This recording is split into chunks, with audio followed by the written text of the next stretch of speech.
Let's start with this meme. Who has ever done this?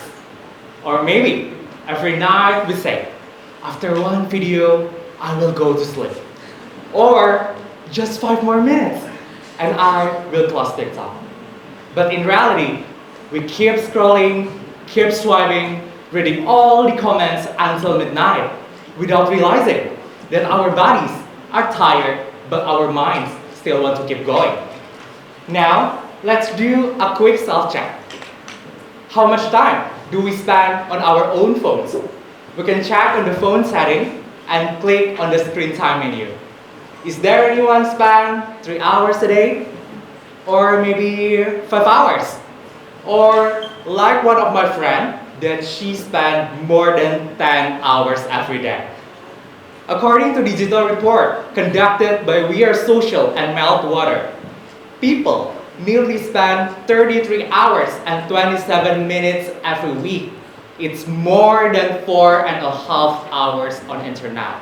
It includes scrolling social media, watching online contents, or maybe searching for information. Indonesia, my home country, is one of the countries with the highest screen time, especially on social media. On average, Indonesians spend more than 3 hours a day scrolling social media, and mostly watching short video content like reels and stories. Of course, we know that social media has given us a lot of positive impact. It makes distance feel smaller, keep us stay connected, and we can share and see updates from family and friends. But at the same time, social media has created what I would like to call an instant comfort zone, where we can enjoy the endless entertainment and get instant validation. But without us realizing it, social media, little by little, tires our mind. Eventually, start to make us feeling stuck. Something we know as social media fatigue. I define social media fatigue as a phenomenon caused by three main reasons. The first one is fear of missing out, or we known as FOMO. Social media is a very fast-paced ecosystem where trends change rapidly. Every day, there's always something new, something viral. For example, in Indonesia, some of the people are willingly to wait 2 until 3 hours under the hot sun just to get a famous donut that goes viral on internet. And some of the people are willingly to spend a lot of money just to get a viral doll.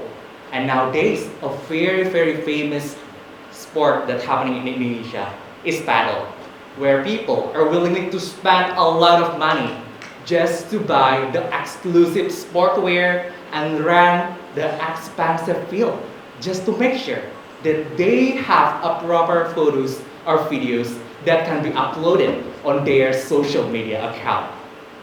This constant desire to stay updated and not miss out the latest trend makes us feel frustrated and lead to feeling stuck. Moving on to the second reasons. Maybe we are popular or maybe we are famous with this kind of condition, right? When we are kids, people tend to ask questions like, what is your dream? What do you want to do when you grow up? Back then, our answer will be like, I want to be a pilot, or an astronaut, or a teacher. But now, if you ask the same question to the children nowadays, the answer will be like, ooh, I want to be a YouTuber, a social media influencer, or maybe a content creator. We agree that social media has opened up many new opportunities, especially on creative career industry. But at the same time, the highlight reels of people's life start to make us comparing our life to them. As we know that social media tire our mind, and also we start to comparing our life to them. Why? Because now people on social media love to share their beauty, their success, luxury things that they have, or maybe the achievement and the career that they got. Now, in Indonesia, many younger generation, especially from Gen Z, are anxious and scared to open some of the professional career platform. Why? Because when they're landing to the feed, most of the posts will be like, I'm happy to announce that I'm starting my career as a director in my 20s. Wow. Thrilled to announce that I'm accepted in one of the most top global company. And finally, completed my MBA at one of the top global university. This kind of phenomenon makes them feel like they're entering a life competition. They start thinking, why is my life is like this while the others has already in that position? Why is my life is like walking on a treadmill, just stay in the same position? This comparison makes a lot of people feel frustrated and again lead to feeling stuck. And the third one is information overload. Nowadays, we are bombarded with tons of content from ads, news, videos on internet and on social media. Every time we scroll, there's always something new to consume. As a digital marketer, one of my jobs requires me to produce and make content every day, just to make sure that my clients' brand are visible in such a crowded space. To give you an idea how massive it is, in TikTok alone, over 34 million videos are uploaded every single day, not count from the other social media like Xiaohongshu, Weibo, Instagram, Facebook, and many, many more. With this kind of intensity, we will overwhelm, not only physically, but also mentally. This is what we call the information explosion, the reasons behind why many people today feel overwhelmed by social media. Because the focus is shifted from myself to the others. This instant comfort zone is like a loop. If we never break it, it will keep repeating again and again. As we know, comfort doesn't always mean peace. Sometimes it means stagnation, like a smooth trap that slowly but surely kills our ambition. But if you start thinking and you feel discomfortable inside your comfort zone, I would like to say congratulations, that it's a sign of truth. It's time to rebuild your life. It's time to take a new step forward. At first, the reasons I went to China to learn Mandarin because my father wanted me to do that. But before my flight, maybe like 2 or 3 months, I start thinking, maybe this is the right time for me to step out from my comfort zone. Because I have been working on a social media industry for almost 5 years, surrounded by the explosion of information that tires my mind day by day. When I arrive at China, of course, I feel scared. I feel anxious, mostly because I couldn't speak Mandarin at all. But at that moment, I realized something important. If I want to grow, I need to feel discomfortable.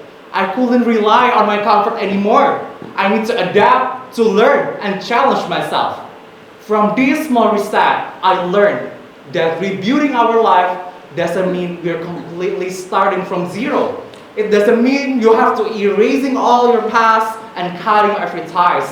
But it means you have the time, you have the power to reorganize what already exists, and you can be focusing on what truly matters. Just like our big theme today, Control, Alt, Delete. Sometimes we need to clean up the messy codes so we can run smoother. When I was preparing the speech, one of the examples that popped up in my mind is KonMari method, or popularly known as Marie Kondo style. It's a simple method from Japan of tidying and decluttering. For anyone that has already watched the TV program, I would like to ask, does Marie Kondo destroy her house and her furniture when it got messy? Of course not. Instead, she carefully organizes it. She keeps only the items that still serve her purpose and let the items that no longer spark joy. Now, the question is how? How can I rebuild my life? I believe there are three big steps that we can take. And to explain them, I will be using running as an analogy, just because I start running in Qingdao as my new sport. The first one is redefining your purpose of reset. Before you start run, of course, you need to know why you want to run right now. Is it because you want to make your body healthier? Or you just want to do as an exercise? Or you just want to release your stress? Same goes with personal reset. It's really important to understand the why of your reset.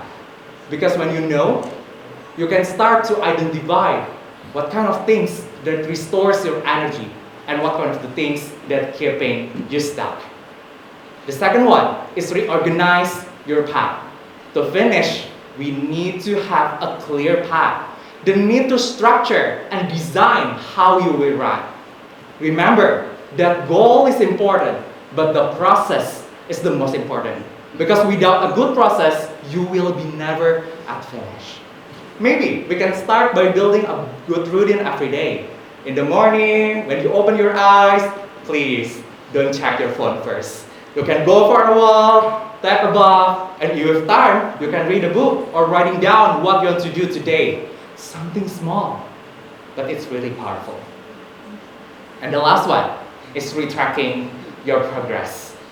Finish is not completely the end, but it's a crucial moment to retracking your progress, checking your time, checking the distance, and checking your feelings.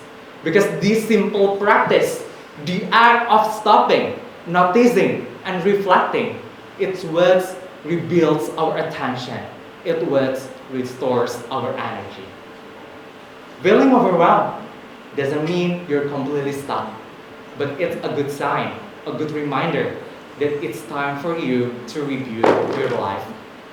By first, redefining the purpose of your reset, reorganize your path, and don't forget to retracking your progress. So now, ask yourself, which part of your life that keeping you stuck? Which habits, routines, or maybe distraction that holding you back? It's okay to take a moment to press Control, Alt, Delete. Control what you can control. Take an alternative way if needed, and delete the kind of things that distract your way to grow. Remember that you are never really stuck. You just need to press Control, Alt, and Delete. Thank you.